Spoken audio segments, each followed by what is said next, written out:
See it, Eldred here. Hey guys and girls. I want to do a video today about group riding etiquette.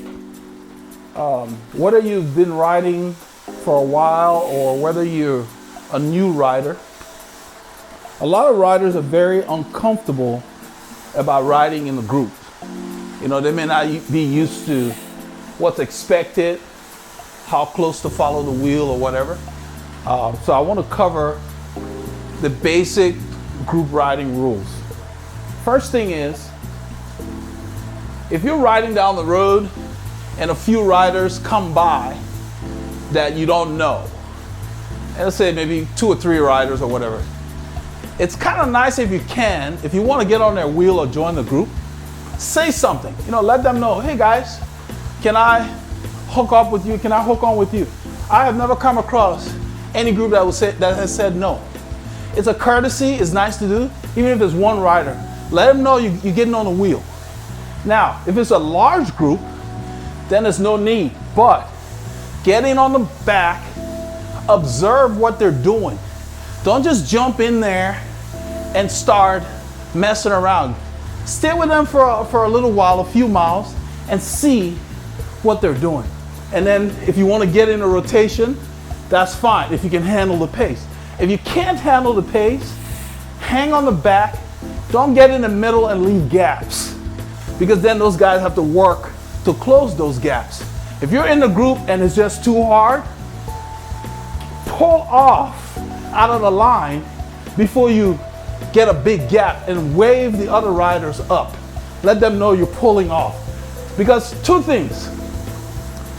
They're going to be thankful for that, but then it makes you look like you know what you're doing, because you're basically pulling out by choice.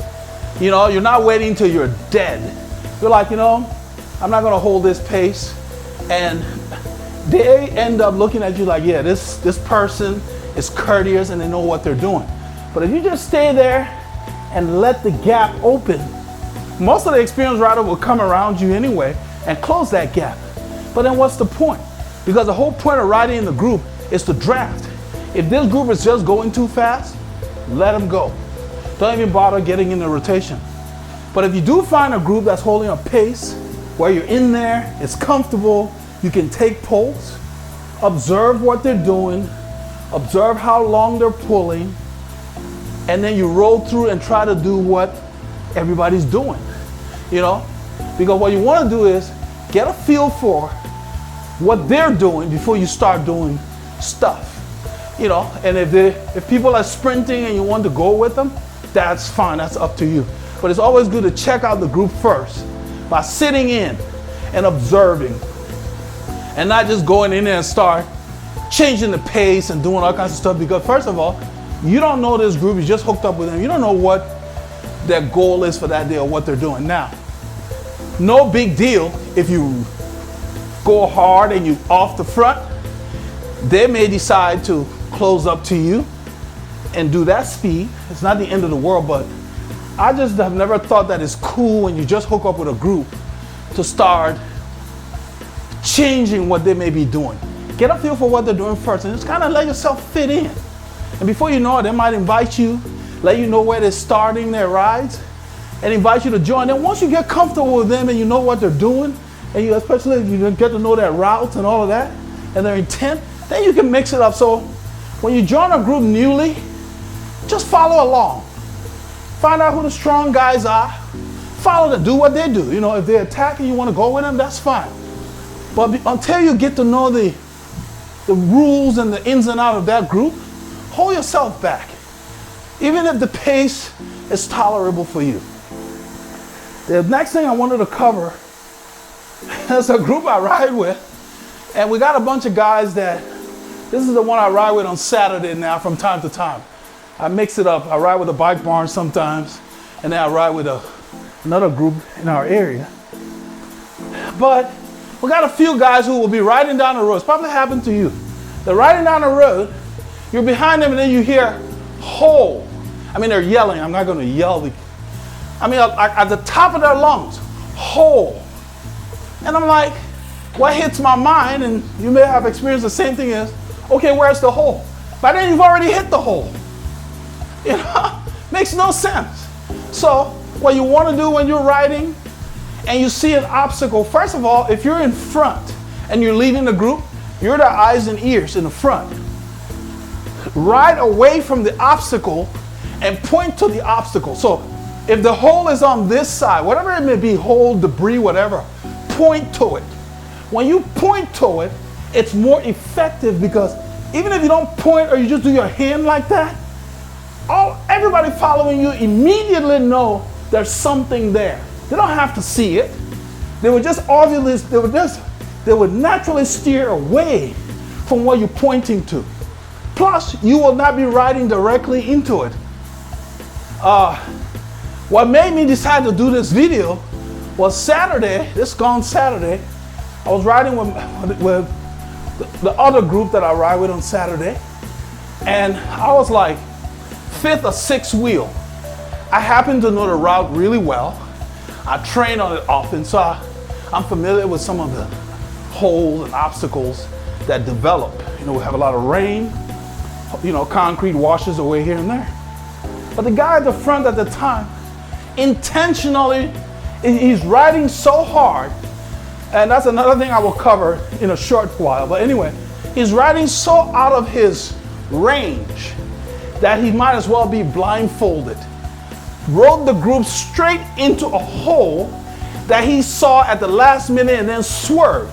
So he missed the hole, but the guy behind him slammed the hole, almost crashed. I already knew the hole was coming, so I had drifted over a little bit, but I wasn't sure exactly where it was. And then I usually don't do that, but when I saw that, I had to yell at him and say, look, buddy, open your eyes. You're riding us into obstacles. You're our eyes. And this is somebody who's been riding for a long time. So, a lot of people ride bikes. Not all of them are cyclists, if you know what I mean. Cyclists are people like you who are watching this video that are students of the game that want to learn about the sport. Whether it's the history of the sport, whether it's the little nuances, you are students of the game. You are cyclists. There are people that ride bikes. They may be strong, they may be fast, but they're not necessarily cyclists. They don't understand the rules. They don't understand the etiquette, you know? And as a result, some of these people cause crashes, don't even have the decency to apologize when they mess up and it cause other people to fall and stuff like that, you know, because cyclists, when they cause a crash, they feel bad about it and they go and they apologize, you know. So I chose to make this video so that anyone who is intimidated about riding with a group, don't be. Not everybody in the group know what the heck they're doing. All you need to remember is, if you're not comfortable with the person you're following, as far as their skill and expertise, do not overlap your wheel. Because if they move this way and you're not overlap, it doesn't really matter, you're okay. If you're going to overlap, let's say you're doing an echelon, and I may do a different video about that. If you don't know what an echelon is, leave your comments below, let me know if it's something you want to see, but the different kinds of drafting. Let me know if that's something you'd like to see. But when you're riding with people you're not familiar with, stay within maybe a foot. That's about the size of my shoe. 12 inches, okay, a foot. When I'm riding with people I'm comfortable with, I'm this close. I'm talking 1 or 2 inches when I'm riding with people that I know have the expertise, because they don't make sudden movements, you know. So in the group, the key things to remember: do not make drastic movements. Everything needs to be gradual. You want to move over, you glide, you look, check before you move over. Don't just move over. Always expect somebody to be there. So that means look first. Signal your intentions. Even if you're not the first guy, when the first guy points at something and you're behind, you point at it too. It's like a chain. And everybody should point at it till the last guy gets that. And if you're at the back and a car is coming, that's about the only time where a vocal warning is useful, because car back, everyone knows the car is behind us. And whether you're in England or the US, you know which side of the road the car is on. Because if the car is back, car is behind you. If the car is up, then car is in front of you. And the reason why you would call car up, especially around curves, okay, you would say car up going around a curve, because some riders will carry more speed and take a wide line in a curve. When you're in front, you're not riding just for you. You're riding for the guys that are following you. You have to think in terms of a train, and the caboose, the last rider, is under your care. I ride with a lot of guys don't even think that. Every Saturday, I mean, it's amazing. They'll run through stop signs, and then there's a car there. So he made it through, but the rest of us are left hanging. And when I'm in that situation, I stop. I'm not gonna risk my life on a bike ride. I stop and then ride back. And it's amazing how many times that's been repeated. And these are the riders I'm talking about, that they're strong, they ride hard, but they are not cyclists. They have no knowledge about the nuances of the sport, like you guys that are watching this video do.